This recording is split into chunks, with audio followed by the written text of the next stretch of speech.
Right now on Morning News Now, Donald Trump is back on the trail for the first time since his third criminal indictment. The former president once again lashing out about the election interference investigation and the special counsel's request to limit what he shares with the public. This as Trump's top Republican rivals rally to close the gap with the Republican frontrunner. We have team coverage this morning with the latest on Trump's legal troubles and how it could impact his chances in 2024. Also this morning, devastation across the East Coast. Severe weather slammed several states with heavy rain, damaging hail, and strong winds. And it's not over yet. We'll show you the areas hardest hit as the storm system makes its way west. Plus, regulations restored and new developments this morning in the legal battle over those so-called ghost gun kits available online. We'll break down the ruling by a divided Supreme Court and what it means for the fight moving forward.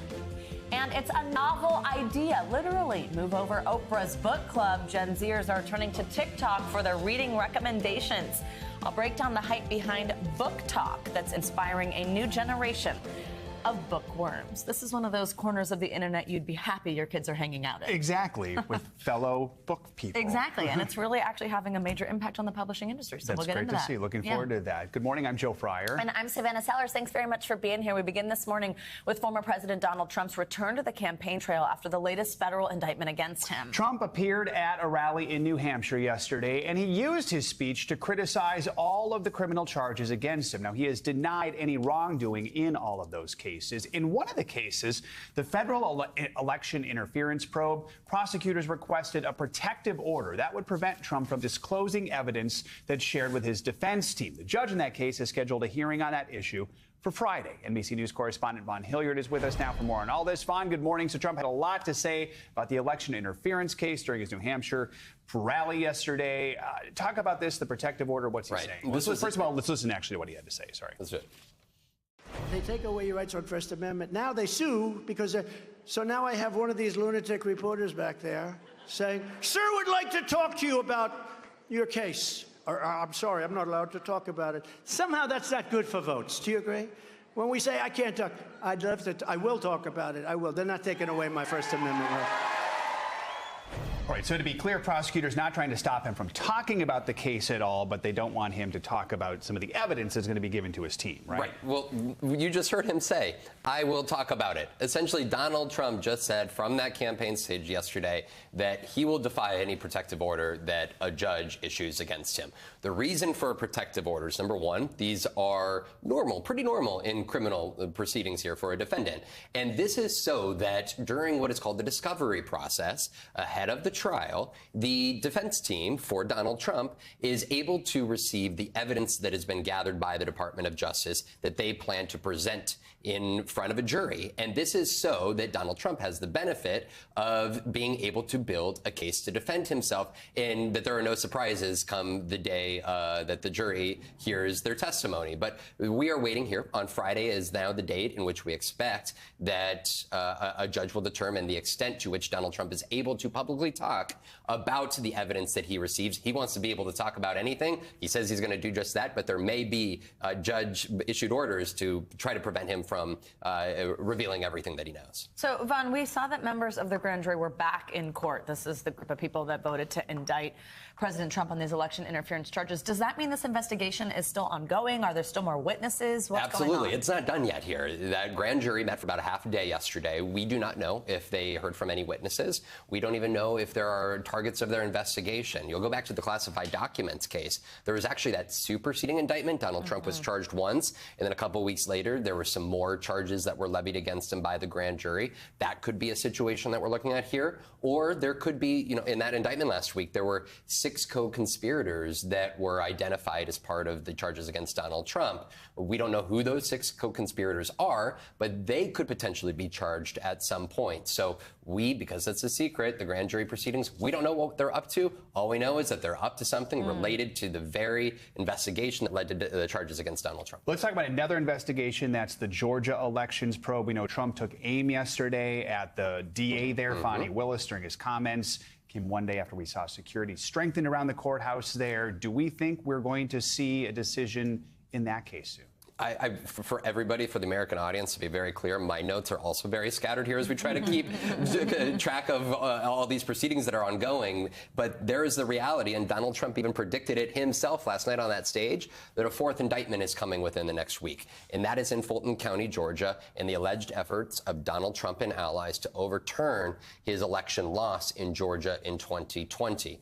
The district attorney has already laid out a 3-week time period in which she would announce any potential charges. We are in week 2 of that. So by next week's end, we should expect that to take place. One other note is that there are others that have been subpoenaed by that grand jury, and they would be given a 48-hour heads up. We have not heard from those witnesses that they have been called yet. So it's probably not happening within the next 48 hours. So we should probably be looking towards next week for any charges to be announced. You know, you'll be keeping an eye on it. All right, Vaughn, thank you so much. Now, with former President Trump embroiled in multiple legal battles, his fellow 2024 presidential hopefuls are working to try and close the massive gap with the GOP frontrunner. Yeah, for more on this, we're joined by NBC News Digital senior political reporter John Allen. Hey, John, good morning. It's always good to have you with us. So this has been a race where other Republican candidates have struggled to gain ground on the former president. Right now, only one candidate is within 20 points of Donald Trump. That's Florida Governor Ron DeSantis. He just fired his campaign manager, though, and then there's also just been this mixed bag of responses that we're hearing from these candidates to what we're seeing go on with Trump. What should we read into what's happening with the DeSantis campaign right now? Yeah, good morning, guys. I think the main thing to read into it is that Ron DeSantis can also read the polls. He can look at the budget for his campaign where they were burning through money. He decided that he was no longer comfortable with the campaign manager, Janera Peck, who was very close to his family. He was getting a lot of pressure from donors to do something. We saw him fire about 40% just a few weeks ago. And so the writing was on the wall for Peck. I'm not sure why it took a few weeks to rip the Band-Aid off there, but it was pretty clear once he had to slim down his operation so much that there was going to be a big change at the top. So, John, what kind of impact are all these shakeups having on DeSantis' donors right now? It's interesting. It's a little bit of a mixed bag. They've been very disappointed with the way he rolled out his campaign. And so some of the donors were calling for Janera Peck to be fired. Other donors, I think, are a little bit worried about how he's fired people over the course of weeks. So it's turned into a multi-week news story at a time when he's trying to make up political ground, as you guys noted earlier. So a little bit of a mixed bag, but there was definitely pressure from some of those donors to change something. Yesterday, John, former Vice President Mike Pence announced that he's met this $40,000 threshold to participate, donor threshold to participate in this month's Republican primary debate. That is going to bring the NBC estimate to 8 qualified candidates. What are you hearing at this point from the Pence camp? And is there any indication that former President Trump is actually going to take part in these early debates? What do we think at this point? I mean, Savannah, all we've heard from the Pence camp so far, sort of broadly, is that he's ready to join this debate. He believes that he is a conservative in line with the values of the Republican Party, certainly that Donald Trump found, and in part the one that Donald Trump made, but is at odds with Donald Trump on what is sort of the biggest issue facing Donald Trump legally, January 6th and the attempt to overturn the election. I think from the perspective of Trump, he's talked about this publicly. He does not see a real strategic advantage in debating people who are trailing him by so much. And at the same time, he's polling audiences everywhere he goes to ask whether he should go on the debate stage, and then calling them selfish when they want him to go on the debate stage, saying that they want to be entertained, as he did yesterday to stop in Windham, New Hampshire. So we'll have to see what Trump does, but he's given a lot of indication that he thinks it's strategically advantageous to him to stay away from the debate stage. John, while we have you, we want to touch on some big news out of Ohio last night. The Associated Press is projecting that voters have overwhelmingly rejected that Republican-backed ballot measure that would have made it harder to enshrine abortion rights in the state constitution. It was essentially a proxy on the abortion issue. What does it say big picture as we head into the election next year? Joe, it says that Ohio voters are not interested not only in banning abortion, but that they are interested in allowing a state constitutional amendment to go in that would protect abortion rights. You saw about a 15-point spread there. All it would have taken was a majority to require a 60% threshold for a constitutional amendment later. And instead, what you've got now is you're going to have a ballot initiative in November. Unless there's a seismic shift in Ohio voters, or millions of them move out of the state, or millions move in the next couple months, or next year or so, you're basically going to see, you're basically likely to see abortion rights win there later. All right, John Allen, as always, thank you so much for joining us. Turning now to that brawl in Alabama, 3 men are now facing charges for a violent confrontation at a riverfront dock. And this morning, we're seeing new video of the incident. NBC News correspondent Sam Brock has the very latest. 3 arrest warrants have been issued, with more likely to come. But as difficult as that video is to watch and as bad as the optics are to look at, authorities right now say there are no hate crime charges coming based on the evidence they have now. 3 men in the middle of this Montgomery brawl are facing assault charges. 13 individuals were detained and brought to police headquarters for questioning. This investigation is ongoing and more charges are likely. The trio of men facing misdemeanor charges: Richard Roberts, Alan Todd, and Zachary Shipman. Police say one person has already turned himself in. I don't think you judge any community by any one incident. The man seen attacked in the video is riverboat co-captain Damian Pickett. Police say the captain spent about 45 minutes trying to get the pontoon boat owners to move using a PA system before Pickett untied the boat. The co-captain was doing his job. He was simply trying to move the boat in just enough to where the cruise ship can park. This new video shows other men coming to Pickett's aid as the altercation escalates. The unfolding fight largely along racial lines, fueling questions about possible hate crime charges, though the chief says there's currently no evidence that would meet the FBI's standard for that. There was no stone unturned. We examined this over a period of time, not only that night, but since that night. We were unable to present any inciting a riot or racially biased charges at this time. Those who witnessed the melee, like Shay and Rihanna, felt helpless. What is your takeaway about what you guys witnessed over the weekend? It was a big surprise. It's a shocker because, you never know how people are going to react nowadays. The city marred, hoping the investigation delivers justice. And law enforcement continues to solicit video from the public as their investigation is still ongoing. I also spoke with a woman who was on that riverboat on the upper deck and watched this process play out for 45 minutes. She said it was clear what was going on, entitlement, that these men wanted nothing to do with any orders. Sam Brock, NBC News. Back to you. All right, Sam, thanks. And now to Los Angeles, where an estimated 11,000 city workers took to the streets for a one-day strike to protest stalled union contract negotiations. NBC News national correspondent Miguel Almaguer has that story. Walking off the job and to the steps of City Hall, the 11,000 Los Angeles city workers showing strength in numbers. A one-day strike, the first in more than 40 years, aimed at shutting down or disrupting services in the nation's second largest city. People are tired of not being heard, not being seen, and most importantly, being respected and appreciated. Protesting stalled contract negotiations, city custodians and maintenance crews, just some of those walking the picket line, impacting shuttle services at LAX, animal shelters, as well as trash pickup across the city. Traffic officers and lifeguards were also a no-show. We feel like we've been slapped in the face. We're changing that today. We're sending a message loud and clear. Even though the city's contract with the union doesn't expire until this winter, SEIU Local 721 says the city is negotiating in bad faith. As the union demands the city fill thousands of vacancies and offer better pay and benefits, the mayor says the city is not shut down and will continue bargaining in good faith for fair contracts. Everybody deserves to make a living. In what has become a summer of strikes, city workers joined writers, actors, and hotel workers in Los Angeles who have been on the picket line for weeks. Thousands of workers remain united over their division with the city. Miguel Almaguer, NBC News, Los Angeles.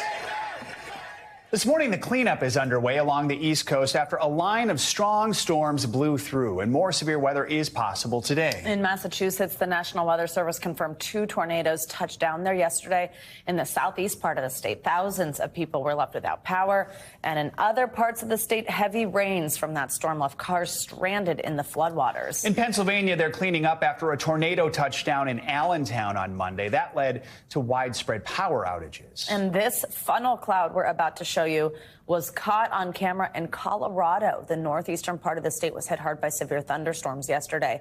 The storms brought hail, heavy rains, flooding, and also knocked out power lines in some parts of that state. So with that, let's get a check on your morning news now weather forecast. Which means Angie Lassman is in studio with us. Hey, Angie, good morning. Good morning, guys. We've got some showers and thunderstorms once again to deal with. This is something we'll see throughout the day today. You can see some of these thunderstorms already have ramped up coming out of the plains and moving into the Midwest. And that's kind of the general area that we're going to see the most impactful weather through the day today before we see this system move on a little farther to the east by tomorrow. Here's the setup for today for those summertime thunderstorms.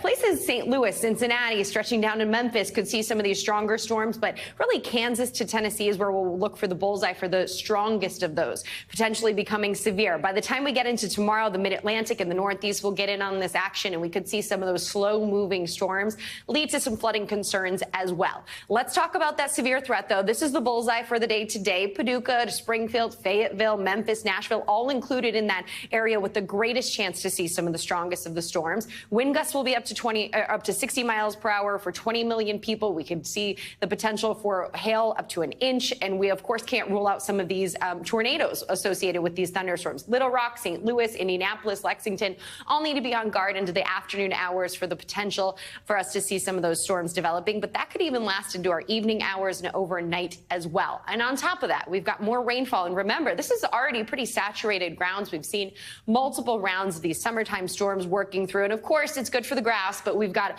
a whole lot more on the way for this area. Localized amounts up to 3 to 5 inches. Those are going to be on the higher end. But notice we've got a lot of green on this map. That means 1/4 of an inch to 1/2 an inch for places like St. Louis, Lexington, Charleston. So we'll see some soggy conditions that call for the umbrella at least through the next couple of days. And we've got heat to talk about. Temperatures once again calling for those heat alerts for more than 50 million people. Same area. I sound like a broken record here, I know, but triple digits once again across Texas. These potentially could be record-breaking temperatures. Not quite a record this afternoon in Dallas, but still hot nonetheless. 105 is where we're headed. 99 for Brownsville. New Orleans, potential record this afternoon there with 98 degrees. And Tallahassee hits 97 later this afternoon. Really uncomfortable conditions when you add in the humidity levels, not just today, but tomorrow too. Those temperatures over 100, and then you add the feels like in, and we're talking 110, 115 in a lot of spots, stretching that same area that we've been dealing with this for days and days. A bit of a different story as we move up to the northern tier of the eastern half of the country. We've got 90s, yes, in St. Louis, but pretty typical for this time of year across that area. Philadelphia hits the mid-80s on Friday, and we roll into the weekend, Saturday and Sunday, with temperatures in the high 80s. But let's talk about the record heat. We've got Austin checking in with 31 days in a row of 100-plus temperatures. Those are actual temperatures.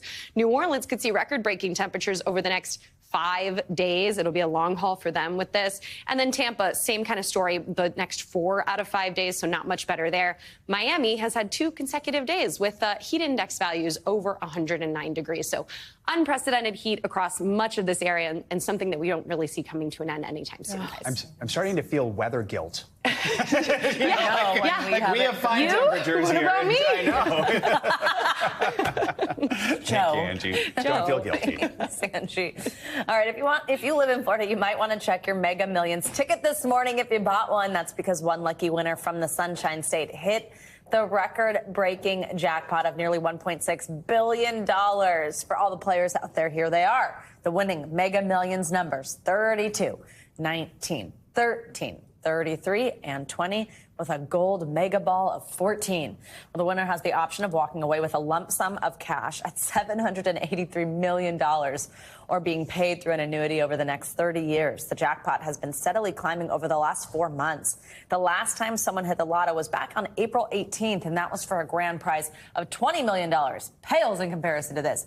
This marks the largest jackpot awarded in Mega Millions history and the 3rd largest U.S. lottery jackpot ever. Did you do your grocery shopping in Florida this week? Yeah, I know, right? I wish. Thanks for watching our YouTube channel. Follow today's top stories and breaking news by downloading the NBC News app.